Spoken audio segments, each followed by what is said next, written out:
Senin, 28 Oktober 2024.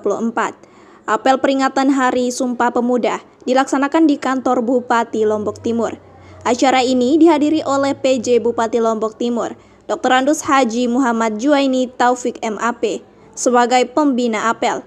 Para pegawai ASN, TNI dan Polri, serta ratusan peserta apel dari siswa-siswi SMA di Lombok Timur. Rangkaian acara dimulai dengan pengibaran bendera oleh Paskibra yang diiringi penampilan marching band dan paduan suara.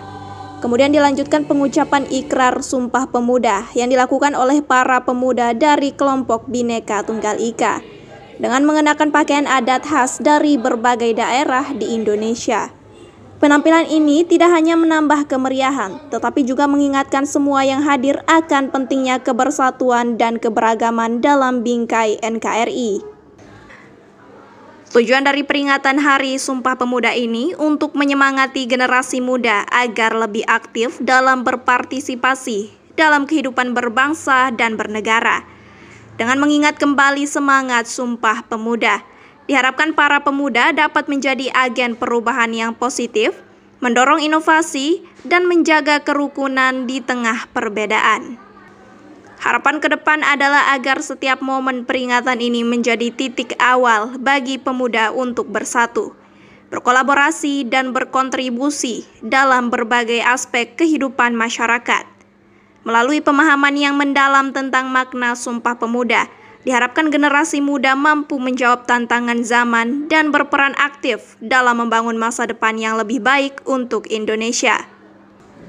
Berikut wawancara tim jurnalis Monel TV dengan PJ Bupati Lombok Timur dan peserta apel. Menyelenggarakan upacara peringatan Sumpah Pemuda tentu sebagai penghargaan kita kepada pemuda, khusus pemuda Lombok Timur, karena bagaimanapun dalam sejarah panjang bangsa kita ini, bahwa proklamasi kemerdekaan 17 Agustus itu tidak berdiri sendiri, diawali sebelumnya oleh Sumpah Pemuda ini, dan sebelum Sumpah Pemuda juga ada komitmen para orang tua yang kita peringati sebagai Hari Kebangkitan Nasional. Nah, karena itu kami Forkompinda juga hadir lengkap. Memang sudah diatur dalam Undang-Undang Pemuda, Undang-Undang 40 2009, tetapi bagaimanapun kemajuan Lombok Timur juga banyak kontribusi atau sumbangsih dari para pemuda kita, karena berdasarkan undang-undang pemuda itu adalah warga negara yang berusia 16 sampai 30 tahun. Di formal maupun informal, di bidang ekonomi banyak startup kita, pelaku usaha muda kita itu kebanyakan dari pemuda. Pemuda tidak mesti hanya gagah misalnya. Sekarang kita sedang meremajakan petani ya, ada namanya pemuda milenial, ada namanya tidak saja pedagang milenial, tetapi kita syukur kaderisasi di sektor-sektor yang lain juga betul-betul sedang berjalan. Kalau melihat dari pemuda saat ini, ya? Kalau melihat dari kegiatan ya, tentu hari ini karena kita menjelang pilkada ya, dalam situasi pilkada pasti pemuda juga banyak di dalamnya, karena dewasa politik menurut undang-undang kita kan warga negara yang berusia 17 tahun ke atas atau yang sudah menikah.